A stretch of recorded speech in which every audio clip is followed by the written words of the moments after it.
नमस्कार दोस्तों, welcome to my YouTube channel. आज मैं आप सभी लोगों के लिए देखिए हिंदी में एक महत्वपूर्ण टॉपिक लेकर आए हूँ। तो देखिए दोस्तों, हिंदी में आज का हमारा टॉपिक है वाक्यांश के लिए एक शब्द। वाक्यांश के लिए एक शब्द या अनेक शब्दों के लिए एक शब्द। देखिए दोस्तों, अनेक शब्दों के लिए एक शब्द हर कंपटीशन की परीक्षाओं में पूछे जाते हैं। तो देखिए दोस्तों, हमारा पहला क्वेश्चन क्या है? जो ईश्वर में विश्वास करता हो उसके लिए एक शब्द क्या होगा? जो व्यक्ति ईश्वर में विश्वास रखता हो उसको क्या कहते हैं? तो देखिए दोस्तों, जो ईश्वर में विश्वास रखता है वाक्यांश के लिए एक शब्द हो जाएगा आस्तिक। जो ईश्वर में विश्वास रखता हो उसको हम आस्तिक बोलते हैं। यदि पूछे कि जो व्यक्ति ईश्वर में विश्वास ना रखता हो उसको क्या कहते हैं, तो दोस्तों जो व्यक्ति ईश्वर में विश्वास ना रखता हो उसको हम नास्तिक बोलते हैं, और जो व्यक्ति ईश्वर में विश्वास रखता हो उसको आस्तिक बोलते हैं। हमारा अगला क्वेश्चन है कि किए गए उपकार को ना मानने वाला। किए गए उपकार को ना मानने वाले के लिए एक शब्द क्या हो जाएगा? तो देखिए दोस्तों, जो किए गए उपकार को ना मानने वाले को हम कृतज्ञ कहते हैं।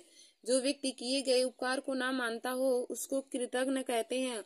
और यदि दोस्तों पूछे कि किए गए उपकार को मानने वाले को क्या कहते हैं, तो किए गए उपकार को मानने वाले को कृतज्ञ कहते हैं, और किए गए उपकार को ना मानने वाले को कृतज्ञ कहते हैं।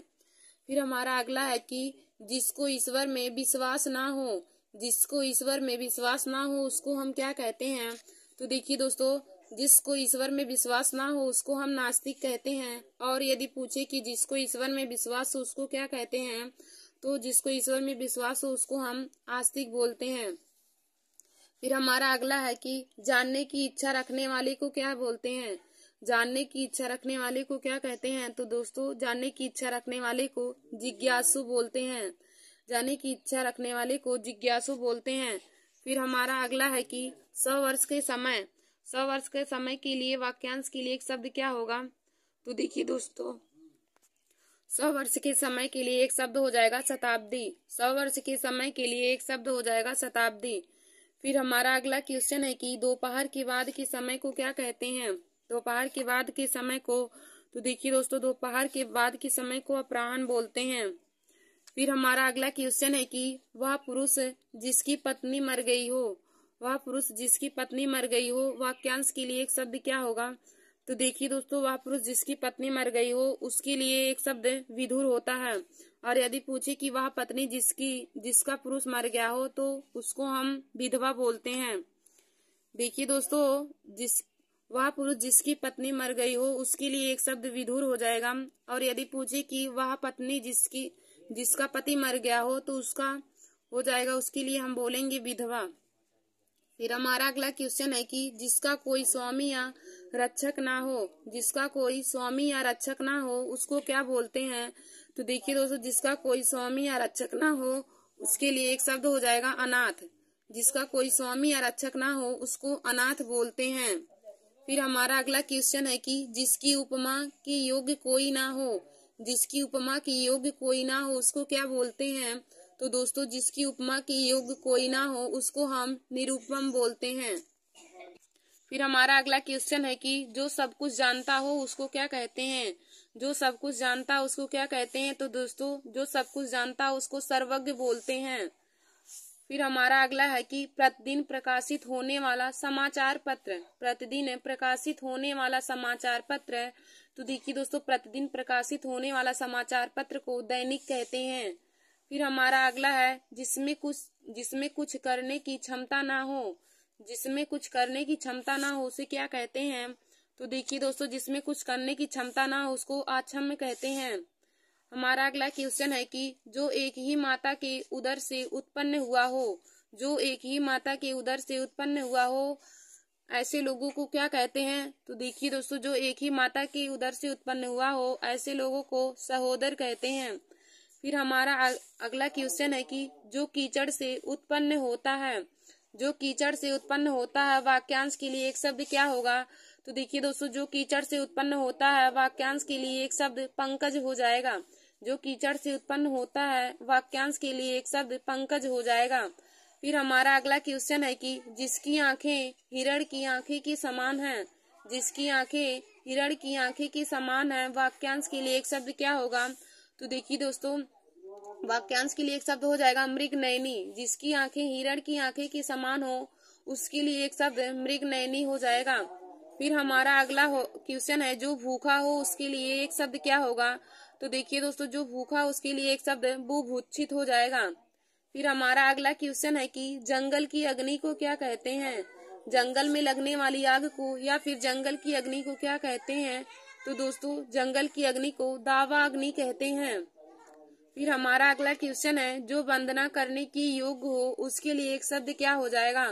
तो देखिए दोस्तों, जो वंदना करने की योग्य हो उसके लिए एक शब्द हो जाएगा वंदनीय।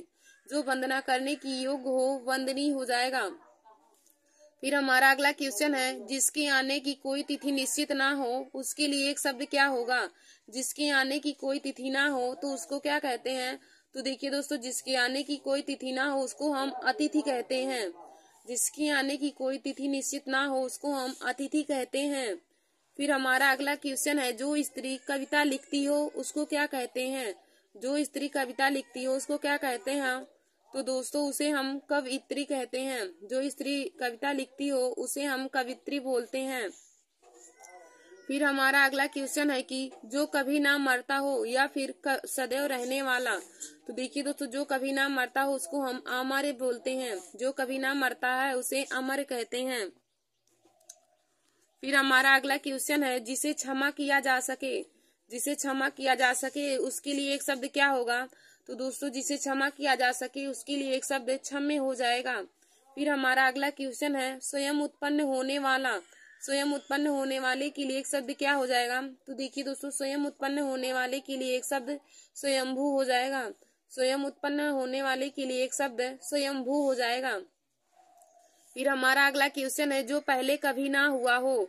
जो पहले कभी ना हुआ हो वाक्यांश के लिए एक शब्द क्या हो जाएगा? तो देखिए दोस्तों, जो पहले कभी ना हुआ हो वाक्यांश के लिए एक शब्द हो जाएगा अभूतपूर्व। जो पहले कभी ना हुआ हो वाक्यांश के लिए एक शब्द हो जाएगा अभूतपूर्व।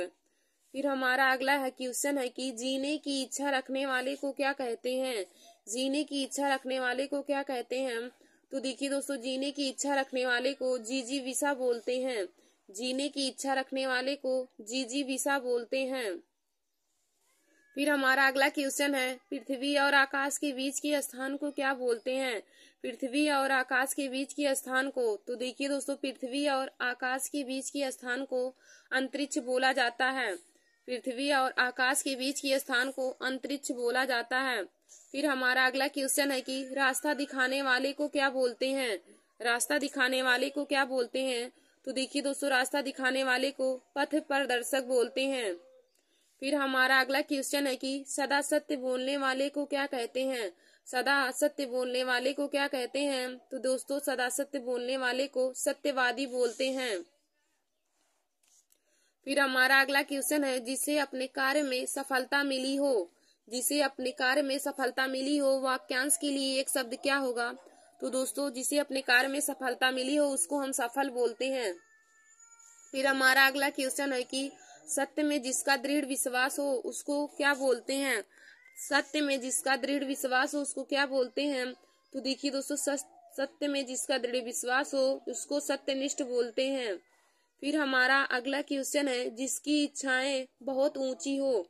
जिसकी इच्छाएं बहुत ऊंची हो उसको क्या बोलते हैं? तो देखिए दोस्तों, जिसकी इच्छाएं बहुत ऊंची हो उसको महत्वाकांक्षी बोलते हैं। जिसकी इच्छाएं बहुत ऊंची हो उसको हम महत्वाकांक्षी बोलते हैं। फिर हमारा अगला क्वेश्चन है, जिससे किसी की तुलना ना की जा सके।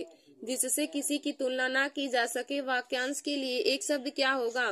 तो देखिए दोस्तों, जिससे किसी की तुलना ना की जा सके वाक्यांश के लिए एक शब्द अतुलनीय हो जाएगा।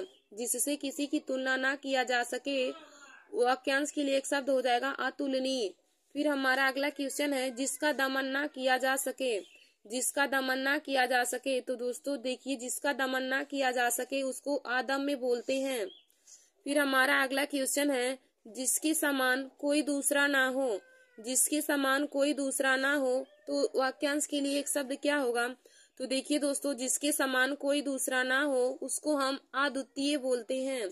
जिसके समान कोई दूसरा ना हो उसको हम अद्वितीय बोलते हैं। और दोस्तों यह क्वेश्चन बहुत ही महत्वपूर्ण है। जिसके समान कोई दूसरा ना हो उसको क्या बोलते हैं? तो देखिए दोस्तों, जिसके समान कोई दूसरा ना हो उसको हम अद्वितीय बोलते हैं।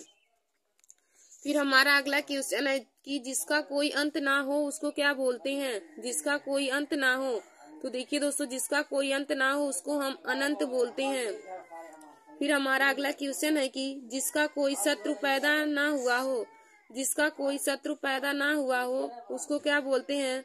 तो देखिए दोस्तों, जिसका कोई शत्रु पैदा ना हुआ हो उसको हम अजात शत्रु बोलते हैं। जिसका कोई शत्रु पैदा ना हुआ हो उसको अजात शत्रु बोलते हैं। धन्यवाद दोस्तों। ऐसे हमारे वीडियो को देखने के लिए जीके, मैथ और हिंदी के महत्वपूर्ण टॉपिक को पाने के लिए आप सभी लोग हमारे YouTube channel Nancy success classes को सब्सक्राइब कर लीजिए और अपने दोस्तों में शेयर करना ना भूलें। धन्यवाद दोस्तों।